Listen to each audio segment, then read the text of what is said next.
All right, so we're going to dive into a topic today that is sure to raise some eyebrows. When a world leader just casually demands the return of a major international waterway in the 21st century, it's kind of bound to make some waves. It certainly does, and it really exposes, I think, some deeply ingrained assumptions about power and history that I think we need to unpack. Exactly. So we're talking about Trump's 2024 demand for the Panama Canal's return Yep. and Professor Jorge Mahfoud's sharp rebuttal.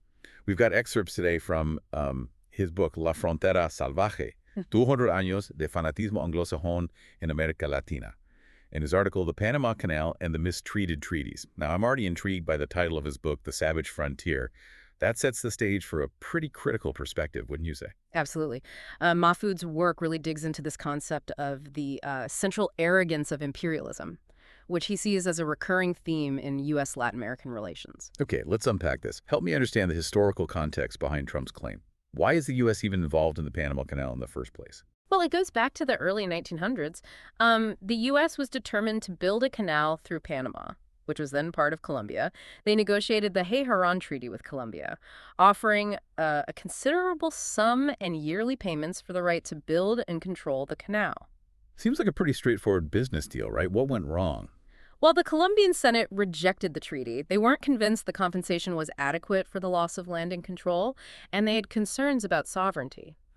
Yeah, I can see their point. Giving away a crucial part of your territory is a huge decision. Exactly.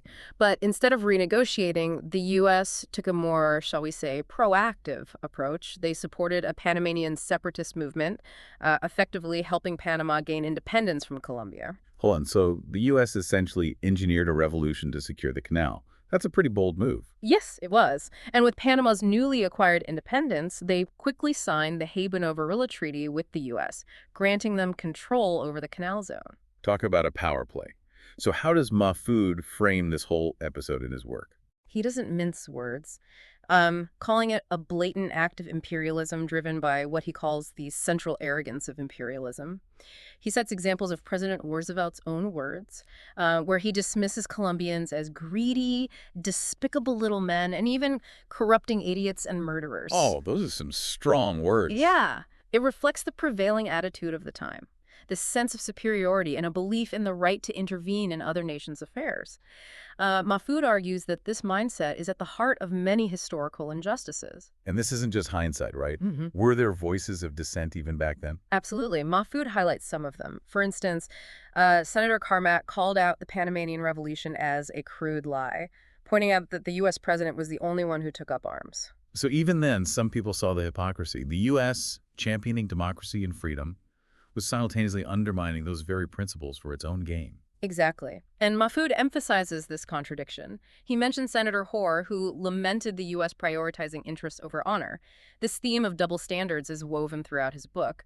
Now, I remember reading that Roosevelt used the Monroe Doctrine to justify the intervention, claiming it was about maintaining stability in the region.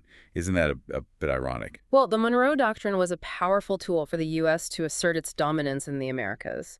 It essentially warned European powers against colonizing the Western Hemisphere, effectively positioning the U.S. as the regional powerhouse. Roosevelt used it to legitimize intervention in Panama, claiming the U.S. had a duty to police the region and ensure stability. Well, of course, stability on their own terms, right? The kind that benefits them. You got it. It's about control disguised as benevolence. And Mahfoud provides specific examples and quotes that expose this. So the U.S. gets the canal.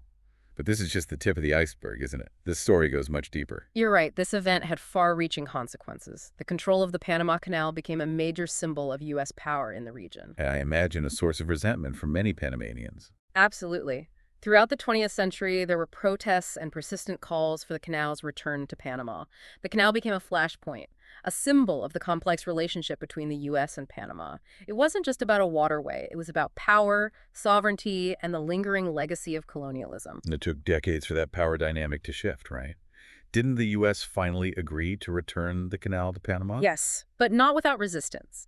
Mahfoud mentions Ronald Reagan's strong opposition to the idea in the 1980s. Reagan famously declared that the canal belonged to the U.S. because they built it and paid for it. It's amazing how that sense of ownership persisted for so long. It speaks to a deeply ingrained belief in American exceptionalism, which Mahfoud argues has often driven U.S. foreign policy. This perceived right to intervene, control, and to dictate terms is what he sees as a core element of the central arrogance of imperialism. So despite the opposition, the canal was eventually returned to Panama in 1999. It must have been a significant moment for both countries. It was a turning point. For Panama, it was a hard-won victory, a reclamation of their sovereignty. For the U.S., it was a symbolic step back from a history of interventionism. But as you mentioned earlier, Mahfoud argues that the legacy of that history lingers. How does he connect this historical context to Trump's demand in 2024?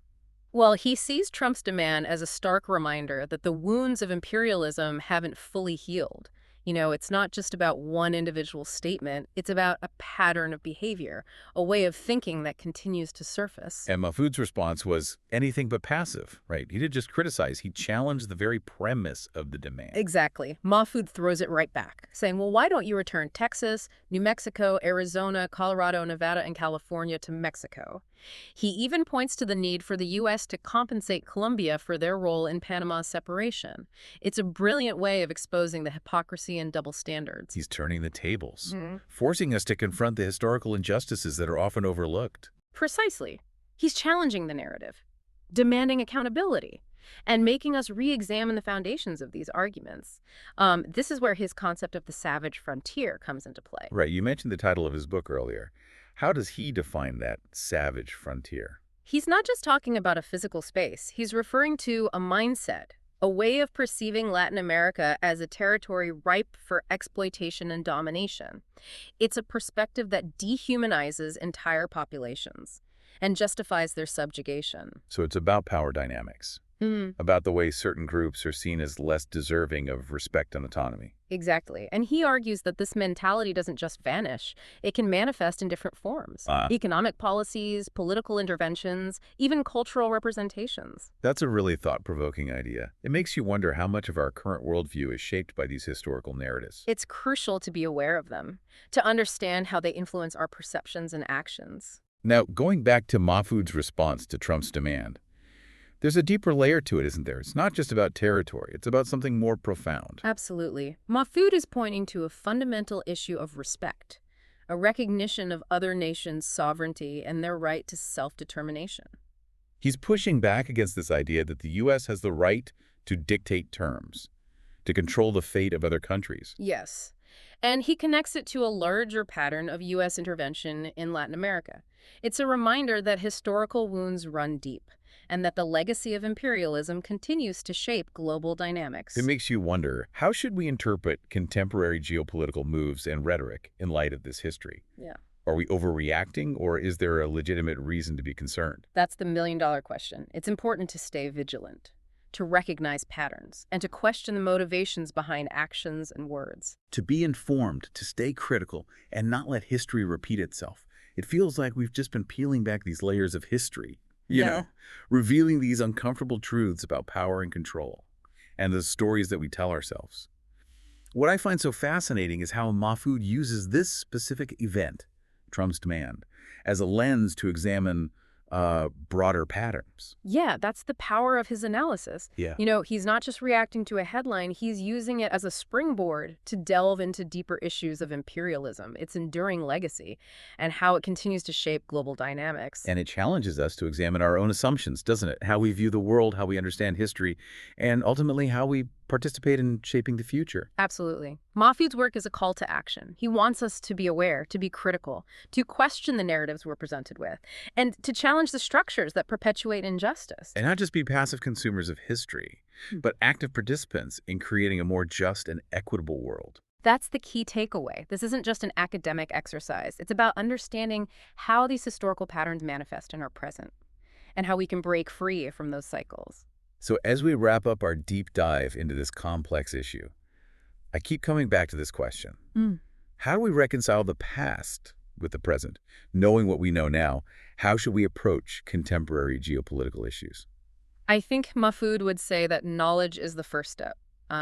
Understanding the historical context, recognizing patterns of behavior, and being aware of the power dynamics at play are crucial for informed engagement. It's about looking beyond the surface, questioning motivations, Yeah. and not accepting things at face value. Exactly. And it's about recognizing the interconnectedness of the world, understanding that our actions have consequences that ripple far beyond our immediate sphere. This deep dive has certainly given me a lot to think about. Professor Mahfoud's work is a powerful reminder that history isn't just something they read in textbooks. It's a living force that shapes our present and our future. And we all have a role to play in understanding that history, challenging injustice, and working towards a more equitable world. Well, thank you so much for joining us in this deep dive. We hope it sparked some critical thinking and inspired you to delve deeper into these complex issues. Remember, history is not just a story. It's a conversation that continues to unfold. Stay curious, stay engaged, and keep questioning.